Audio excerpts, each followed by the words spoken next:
queue operations. Various operations which can be performed on a queue are, जो हम different operations queue में perform कर सकते हैं वो हैं create a queue, having a data structure to store linear list without ordering of element.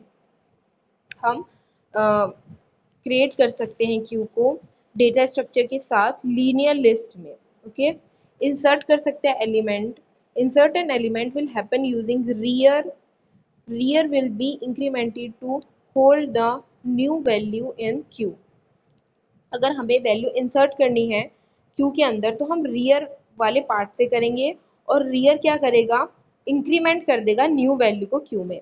मैंने आपको कल बताया था कि अगर आप क्यू में खड़े हो, ठीक है, और आप सबसे लास्ट में पहुंचे, यानी आप क्यू में ऐड होने वाले हो, यानी क्यू में एक नया एलिमेंट इंसर्ट होने वाला है, तो वो पीछे की तरफ से ही होता है.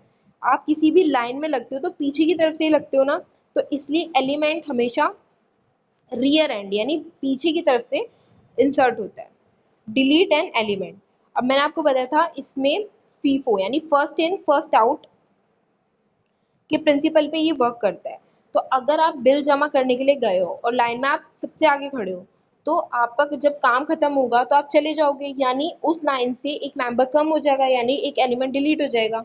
ठीक है, तो डिलीट होने वाला एलिमेंट हमेशा फ्रंट यानी फर्स्ट वाला एलिमेंट, फ्रंट से हमेशा एलिमेंट डिलीट होता है क्यू में. Delete N element will happen using front end front will also be incremented to be able to access next element. और front फिर increment होके दूसरे element को access करता है. Let us understand this with the help of an example. We will use list data type to implement the queue. हमने एक example लिया है जिसमें हमने लिस्ट डेटा टाइप लिया क्यू को इम्प्लीमेंट करने के लिए. As initially queue is empty, front and rear should not be able to access any element. Initially जो है क्यू वो empty है, खाली है, और फ्रंट और रियर पे हम कुछ भी एलिमेंट ना ऐड कर सकते हैं ना ही डिलीट कर सकते हैं. This situation can be represented by assigning -1 to both rear and front as initial value. तो अब हमें ये चीज़ पता लग गई कि क्यू एम्प्टी है, राइट.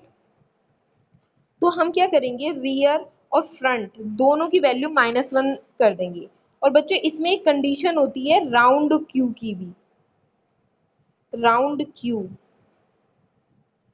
उसमें क्या होता है कि गोल गोल लाइन होती है और एक पॉइंट होता है, सिंगल पॉइंट ही जो होगा वो ही रियर होगा और वही होगा आपका फ्रंट राउंड क्यू में. ठीक है, वो हम अभी आगे पढ़ेंगे. और अभी जैसे हमने इस कंडीशन में क्या किया कि फ्रंट और रियर दोनों को -1 कंसीडर कर लिया इनिशियली. ठीक है, front F for front -1, R for rear -1. Once the queue is created, we will perform various operation on it. एक बार क्यू क्रिएट हो जाएगी तो हम उस पर डिफरेंट ऑपरेशन परफॉर्म कर सकते हैं. Following is the list of operation with its affect on Q. तो अब हम देखेंगे कि किस तरह वो इफेक्ट करेगी क्यू को. हमने करा इंसर्ट 5. ठीक है, अब हमें ये पता है कि जो हमारा रियर और फ्रंट दोनों -1 है, यानी क्यू जो है वो हमारी एम्प्टी है. हमने एक एलिमेंट इंसर्ट किया तो दोनों की वैल्यू इंक्रीज होगी, दोनों की वैल्यू 0 इंडेक्स पे आ जाएगी, राइट. 5 इंसर्ट हो रहा है, एलिमेंट तो फर्स्ट है पर इंडेक्स 0 है, तो यहाँ पे देखो दोनों की वैल्यू इंक्रीज होगी. अगर आप इसमें एक और एलिमेंट ऐड करते हैं, यानी फ्रंट में एक और एलिमेंट ऐड करेंगे और रियर में भी, तो जैसे क्यू में आपने एक और एलिमेंट ऐड किया 6, तो अब रियर यहाँ से हटके 6 पे आ जाएगा, पर फ्रंट तो 5 ही रहेगा. ठीक है, अगर आपने एक और एलिमेंट ऐड किया 7, तो रियर फिर से अपडेट होगा और वो 7 पे आ जाएगा, पर फ्रंट जो है वो 5 रहेगा. ठीक है, इस तरीके से क्यू इंक्रीज होती है. अभी यहाँ देखो, जो चीज मैं अभी बता रही थी वही है. जैसे आपने 5 के बाद इंसर्ट किया 15. ठीक है, अब क्या हो रहा है, रियर की वैल्यू बढ़ी क्योंकि आपने इंसर्ट ऑपरेशन यूज किया. अभी हमने पढ़ा कि जब भी हम इंसर्ट ऑपरेशन यूज करते हैं तो रियर की वैल्यू इंक्रीज होती है. ठीक है, तो आर की वैल्यू 15 पे आ गई. अब फिर हमने डिलीट ऑपरेशन यूज किया और हमें ये चीज पता है कि डिलीट जब भी होगा वो फ्रंट से होगा, तो यानी जो 5 था वो डिलीट हो गया और f की वैल्यू इंक्रीज होके 2 हो गई। अब हमने इंसर्ट किया 25। अब इंसर्ट कहाँ से होता है, बैक एंड से होता है, तो रियर की वैल्यू इंक्रीज होके 25 पे चली गई। फिर से हमने 35 इंसर्ट किया, इंसर्ट जब भी करेंगे तो रियर की वैल्यू इंक्रीज होगी, राइट। तो अब रियर की वैल्यू हो गई 35। अब हमने डिलीट किया, डिलीट फ्रंट से होगा यानी 15 डिलीट होगा, तो f की वैल्यू 25 हो जाएगी। इसी तरीके से हमने ऑपरेशंस परफॉर्म करे, ठीक है। अब हमने जब फ्रंट और रियर दोनों ही 35 था, अब हमने यहाँ पे डिलीट ऑपरेशन यूज करा तो हमारी जो लिस्ट थी वो फिर से एम्प्टी हो गई, right. As the queue is empty, this is an exception to be handled. We can always say that deletion is attempted from an empty queue, hence not possible.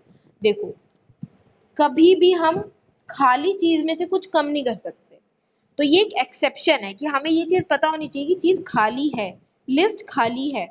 उस कंडीशन को हम कहते हैं अंडरफ्लो कंडीशन। जब आपका कोई भी element list में प्रेजेंट नहीं होता, उसे अंडरफ्लो कंडीशन कहते हैं। This situation is known as underflow situation. Similarly, when we work with fixed size list, insertion in a full list result in overflow situation. अब देखो, एक होती है अंडरफ्लो। अंडरफ्लो कब होती है, जब आपकी लिस्ट, आपकी स्टैक पूरी तरीके से खाली हो गई हो और आप फिर भी कह रहे हो कि खाली करो, तो वो अंडरफ्लो कंडीशन हो जाती है। अब आपकी एक लिस्ट है जिसकी 10 की लिमिट है और आपने 10 एलिमेंट ऑलरेडी उसमें इंसर्ट कर दिए, अब आप 11वां एलिमेंट उसमें इंसर्ट कर रहे हो, तो वो नहीं हो सकता क्योंकि वो उसकी लिमिट खत्म हो चुकी है। तो ये सिचुएशन होती है ओवरफ्लो सिचुएशन, ठीक है। In Python as we don't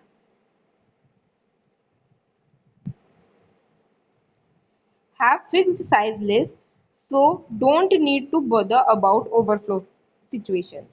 Python के अंदर ये एक्सेप्शन, ये समझो कि पाइथन लैंग्वेज में क्या होता है कि जो लिस्ट का साइज फिक्स नहीं होता, तो हमें ओवरफ्लो सिचुएशन के लिए बॉदर नहीं करना। पर जैसे दूसरी लैंग्वेजेस होती हैं C++, जावा, उसमें आपको ये ओवरफ्लो की कंडीशन कंसिडर करनी पड़ेगी। Following are the formal steps for insert and delete operations. अब कुछ स्टेप्स हैं इंसर्ट और डिलीट ऑपरेशंस के लिए। एल्गोरिदम फॉर इंसर्शन, इंसर्शन के लिए एल्गोरिदम है। सबसे पहले हम स्टार्ट करेंगे, चेक करेंगे फ्रंट और रियर वैल्यू। अगर फ्रंट और रियर वैल्यू दोनों -1 है, तब हम क्या करेंगे, फ्रंट एंड रियर वैल्यू दोनों को ही 1 से इंक्रीमेंट कर देंगे। क्योंकि -1 कब होगा, जब आपकी लिस्ट एम्प्टी होगी। अब जब कुछ है ही नहीं लिस्ट में, तो फ्रंट और रियर एलिमेंट भी नहीं होगा, राइट। जब आप कोई एक एलिमेंट एंटर करोगे तो फ्रंट और रियर एक साथ बढ़ेंगे जब लिस्ट खाली होगी, राइट। अदरवाइज सिर्फ रियर इंक्रीमेंट होगा, क्योंकि हमें ये पता है कि इंसर्शन हमेशा पीछे से होता है, राइट, रियर पार्ट से होता है। इसलिए कंडीशन इन्होंने लगाई, otherwise rear will increase by 1। Now third step, add new element as rear at rear, that is q rear equals to new element। वरना rear पे एलिमेंट्स जो हैं वो इंसर्ट होते चले जाएंगे, जो q का rear पार्ट होगा उससे इंसर्ट होके चले जाएंगे, और जब तक आप वो करने आप करें, फिर जो है प्रोग्राम वो स्टॉप हो जाएगा। अब हमें डिलीट के लिए एल्गोरिथम देखनी है। सबसे पहले हम स्टार्ट करेंगे, ठीक है। फिर सबसे पहले डिलीशन में हमें अंडरफ्लो की कंडीशन चेक करनी है। अंडरफ्लो की कंडीशन होती है -1, यानी स्टैक ऑलरेडी खाली है तो हम खाली में से कुछ खाली नहीं कर सकते, ठीक है। If it is display appropriate message and stop, otherwise अगर वो -1 होगा तो वो क्या करेगा, स्टॉप डिस्प्ले कर देगा, ठीक है। अदरवाइज वो स्टेप 3 पे जाएगा और डिलीट करना शुरू कर देगा क्यू के फ्रंट वाले इंडेक्स से, यानी पहले से। फीफो प्रिंसिपल पे वर्क कर रहा है ना, जो पहले एलिमेंट होगा यानी जो फ्रंट पे एलिमेंट होगा उससे डिलीट करना शुरू करेगा ये, right. Delete item equals to queue front. If front equals to rear, अगर फ्रंट और रियर इक्वल हैं, तो अगर फ्रंट और रियर इक्वल है मतलब हमारे पास एक ही एलिमेंट है, सिंगल एलिमेंट होगा तभी फ्रंट और रियर इक्वल होते हैं। ये चीज ध्यान रखना, फ्रंट और रियर सिर्फ एक कंडीशन में ही इक्वल होते हैं, जब सिंगल एलिमेंट इस लिस्ट के अंदर प्रेजेंट होता है। ओके, तो क्या होगा, दोनों -1 हो जाएंगे, क्योंकि अगर सिंगल एलिमेंट होगा तो हमारी लिस्ट खाली हो जाएगी। अगर दोनों इक्वल नहीं है तो फ्रंट इंक्रीज होके सेकेंड एलिमेंट पे चले जाएगा। जब आप एक बिल की लाइन में लगते हो या क्यू, किसी भी क्यू में लगते हो, तो जब जो पर्सन पहली नंबर पे खड़ा होता है उसका काम पूरा हो जाता है तो दूसरा वाला फर्स्ट पोजीशन पे आ जाता है ना, यही तो होता है इंक्रीमेंट हो के। इसी तरह इसमें ये हो रहा है कि फ्रंट जो है इंक्रीज हो जाएगा 1 से और सेकंड वाले पे चला जाएगा। प्रिंट आइटम डिलीटेड स्टॉप, जो भी आइटम आपने डिलीट करे हैं वो प्रिंट हो जाएंगे, उसके बाद आप स्टॉप कर देंगे। So although principal operation in queue are insert and delete, but as a learner we need to know the content of queues at any point of time. To handle such requirements, we will add traversal operation in our program. Following is the algorithm for same. हमें जो है ये insert और delete operations पता होने चाहिए अच्छे से, वरना हमें अगर ये नहीं पता होंगी तो हम क्यू के साथ वर्क नहीं कर सकते हैं, राइट। तो अभी इस टॉपिक से यानी इंसर्शन एंड डिलीशन से आपको होमवर्क है, insertion and deletion of queues, write algorithm for insertion and deletion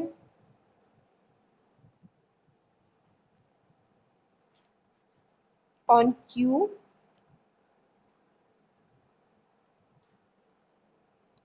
with example। आप एल्गोरिदम लिखोगे इंसर्शन की भी डिलीशन की भी क्यू के अंदर और फिर उसका एग्जाम्पल दोगे, यानी एक एलिमेंट है तो किस तरह, जैसे मैंने अभी आपको एग्जाम्पल देके समझाया था, दो एलिमेंट है तो किस तरह, अगर आपने 5 एलिमेंट लिए तो किस तरह इंक्रीमेंट और डिक्रीमेंट होगा, ठीक है।